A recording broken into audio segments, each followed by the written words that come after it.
Okay, hello Year 12. Apologies if this is a bit bizarre. Obviously, we're in rather unprecedented times and I have to find a way to teach you as best I can. So the way this is going to work is I've obviously got the PowerPoint up. I'm going to spend some time just going through what we've studied, providing a bit of background, and then supplementing your reading with some notes of my own and some of my own knowledge just to help you. If these videos work, then we'll keep going with them for as long as is necessary, and you can just sort of listen to them, click through the slides as necessary, and add to your notes. So the first thing I want to say is we're starting a new unit in English Civil War. Where we left off at the end of Civil War, when we were still at school before you started doing your coursework, was at the outbreak of the Civil War in 1642. So a new unit is Radicalism, Republic and Restoration, 1642 to 1660, and we're starting with War and Radicalism, 42 to 46. So the thing to do firstly is I'm going to sort of recap where we've got up to, go back over some of the things that we've previously studied, and then we're going to move forward into the start of the war and look at sort of the king's early position in 1642 and 1643. So, to start off with, the first thing that's incredibly important to note is that in 1637 there is absolutely no way for anybody to foresee a civil war coming. Okay, that's really important to know. Nobody foresaw this. Nobody was expecting there to be conflict in England. Everybody was looking for a way to negotiate with the king. Parliament were looking to limit his power, yes. Were they looking to openly rebel against him? No. We have to think back to Elizabeth I, look at the rebellions that occurred during her reign, and we have to think, how does rebellion end? Usually badly for those who are rebelling against a monarch. It usually ends very badly. So we have to bear in mind nobody was looking in 1637 for conflict with the king. Now, as we know, in 1640, Charles recalls Parliament on the advice of the Earl of Strafford, following the failings of the king to introduce the prayer book in Scotland. As we all know, with the Bishops' Wars, Parliament are very focused on getting their grievances heard before they provide the king with an army to fight the Scots, and eventually negotiation with the Scots prevails and the king is able to quieten the kingdom of Scotland. Throughout 1641 and 1642, we see an increase in violence in Ireland. We've been over this before. The Irish Rebellion throughout 1641 and 1642 radicalised Parliament. Parliament received letters of anguish and nervousness from Protestants that had settled in Ireland, that the Irish Catholics were attacking and there was fighting. And naturally, when there is conflict in any kingdom, Parliament knew that they had to send an army. They had to send an army to Ireland to control the situation. But the question was, could they trust the king? Could they trust the king who had curbed and limited their freedoms throughout the 1630s during the personal rule?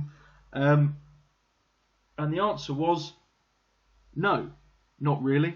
They struggled to trust the king. They struggled to trust, they certainly didn't trust his advisors, Laud and Wentworth. And in May 1641, through an act of attainder, Strafford was executed.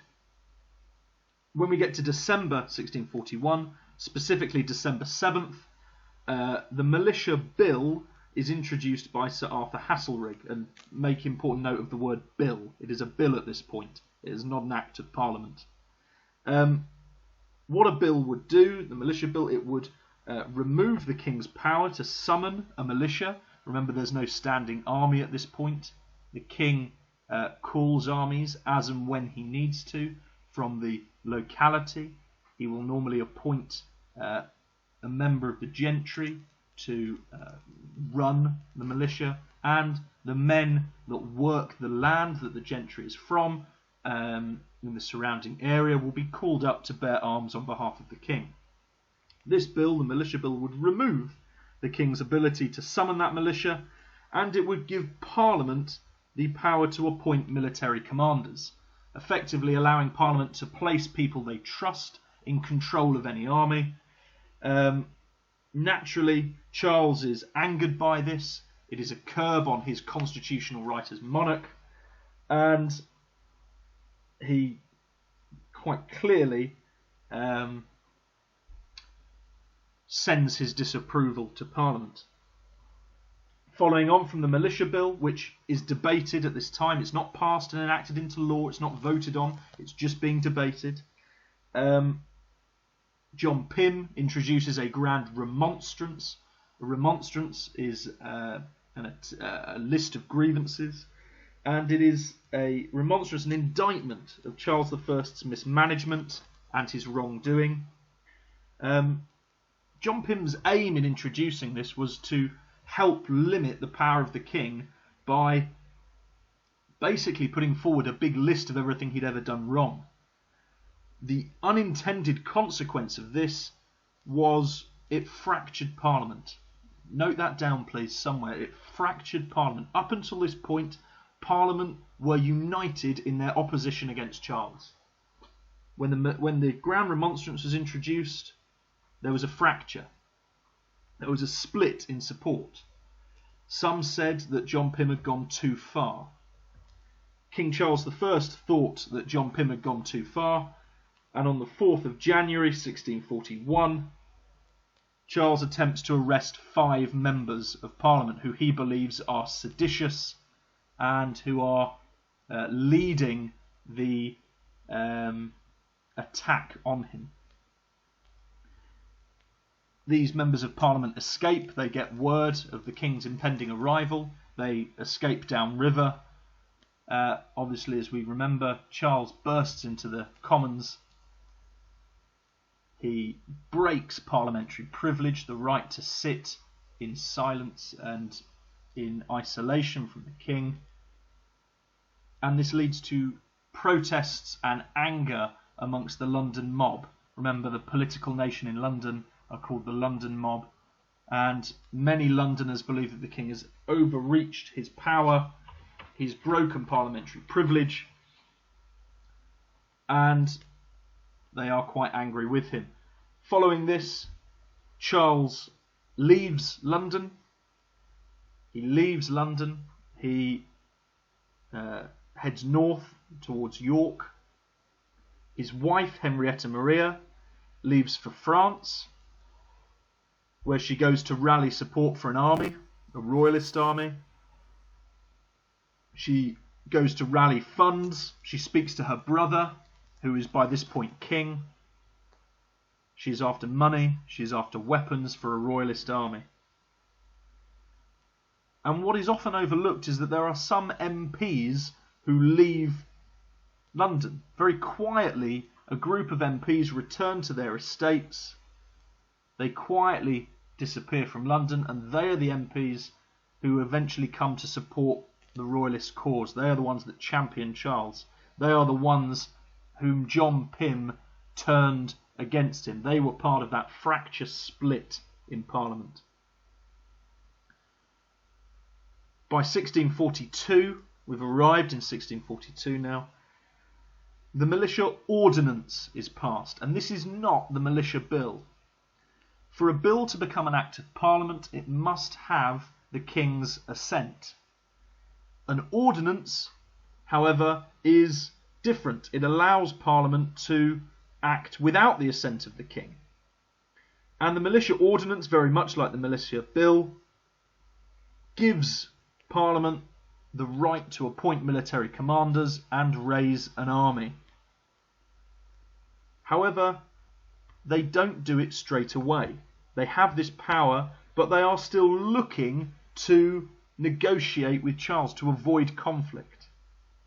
In June 1642, they propose the 19 propositions, 19 points that if Charles agrees to, they can go back to having a harmonious relationship. I'll read to you very quickly some of the 19 propositions, which were really 19 conditions that Charles should agree to, or else Parliament would challenge him. They included the right that Parliament should have to give its assent to all key royal appointments.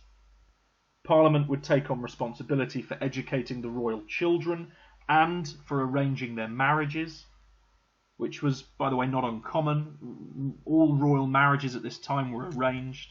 Marriage wasn't based on love, it was based on political contract. The 19 propositions included stronger anti-Catholic legislation, a reformation of the Anglican Church according to Parliament's direction, effectively an undoing of the work of William Laud. The 19 propositions indicated that the 5 members that Charles tried to arrest should be cleared of all charges, because remember, Charles had tried them, he had issued their arrest warrants claiming that they were traitorous. Traitorous would have seen them executed. The 19 propositions included that the king should approve the Militia Ordinance and drop his use of commissions. And, as I'm sure you can tell, Charles did not agree. In fact, he replied that the 19 propositions was, and I quote, the total subversion of the fundamental laws and excellent constitution of this kingdom. He further stated, and again I quote, Parliament never was intended for any share in government or the choosing of their that governed. Naturally, of course, Charles was right. According to the ancient constitution, Parliament was not there to govern. But by this point, both Parliament and Charles had both broken, really, the ancient contract between monarch and Parliament. So both were guilty of acting for political gain at this point. In July of 1642, Parliament raised an army, and before the king had the chance to raise an army himself, fighting already started. In Manchester, which at this point was a small town, the townspeople resisted one of the king's supporters, who tried to seize the town's magazine of arms, the building where they kept weaponry. A couple of months later, in August of 1642, Charles raised his standard, his flag, in the city of Nottingham, and he called all true loyal subjects to come to his support. At this point, August of 1642, we've arrived at what historians generally consider to be the start of the English Civil War. We have seen throughout the preceding years a total disregard for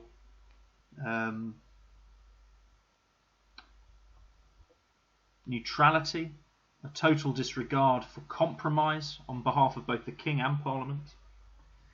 And the question is really now, how far is this going to go, this conflict? Where will it end? Nobody knows. We are in completely uncharted waters. No Parliament and king have ever been in this position before. Now, it is estimated that up to 1/5 of the entire adult male population fought in the Civil War, which shows really the wide-ranging social inclusion in the fighting. And I just want to pause and tell you a quote. In 1662, a man called Hobbes published a history of the English Civil Wars, which he called Behemoth. And in it, he said the following: if in time as in place there were degrees of high and low, I verily believe the highest of times would be that which passed between 1640 and 1660. And what Hobbes is really saying in his history of the Civil Wars here is that there are consequences between 1640 and 1660 of an enormously far-reaching nature. Things would never quite be the same again. And indeed, they weren't the same again. Now, we've arrived at the point where I ask you to begin some reading from pages 106 to 111 of the textbook. And the first thing that I want to show you is this, the role of the king. We're going to start by looking at the strengths of the royalists in the early part of the English Civil War. Now, the king had an advantage in the fact that he was the God-ordained monarch, so therefore it was obvious that people were going to respect him and he was going to gain a following. The king has for many years given land to his most loyal subjects, and he calls upon them now to return the favour, effectively the debt. He has given land to certain gentry, and he demands that they now fight for him, and some do. The king was able to unite people behind a single command, a single purpose. It is obvious that he is in charge, and those that are fighting for him are fighting for his survival, for his continued right to reign. Whereas on the other side, the parliamentarians are fighting for many different reasons. They don't yet have a unified reason to fight in 1642. Now, at this point in time, the king calls for Prince Rupert and Prince Maurice. They were Dutch relations of the king. They had military experience fighting for the Dutch Republic, and he called on them to be generals in the royalist army. And they introduced methods of fighting and certain tactics which they had learned fighting on the continent. Bizarrely as well, Prince Rupert was recorded and well known for bringing his dog to major battles and riding out with his dog sat on his horse. Quite why, nobody really knows. Now, the territorial control and resources. Quite simply, at the start of the war, the king controlled the northwest of England, as well as Wales and a small portion of Cornwall. You can see it better in this map here. It's important to note that at this point, the Scottish Covenanters, those who had fought Charles and the Bishops' War, were not involved in this conflict. This conflict was strictly an English one. Later on, they do become involved. But at the time, August 1642, they were not involved at all. As you can see, the king controlled swathes of the north of England, Wales, and as I said, Cornwall. He does not control either London or Bristol, which at these times are the two biggest cities in England, by far and away the two biggest cities, the centres of merchants and apprentices and tradespeople. He does, however, control Newcastle, which means he can get coal from the north of England. He also controls Cornwall, which means he can obtain tin, both important raw materials that he can use to his advantage. If we fast forward a year to the 22nd of August 1643, you can see that the king has extended his control out towards Bristol. He's now in control of the second biggest city in England. He now controls Devon. He also controls parts of Gloucestershire and Herefordshire, and this allows him to advance into these areas, gain more control, gain more land. At this point in time, Charles is headquartered in Shrewsbury, which is in Shropshire, just on the border of Wales. It's a lovely town. I recommend you go and check it out. It's beautiful. And Charles is able to command his armies from this point.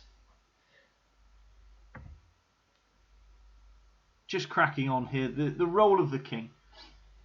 The king was not a very good leader. You will find that out in reading next week. I just want to end on this point. Whilst the king had many advantages, whilst he was able to control parts of England, whilst he had a good number of men fighting for him, what happens is the king gives up this advantage. He throws it away. He is not able to readily control his army, and he is not willing to negotiate with Parliament. That is something we're going to look at next time in your next reading. I hope this has been useful, this video. If it is, add these to your notes, please. These are incredibly important points. Also, remember, drop me an email at any time if you need to. Okay. Stay safe, Year 12.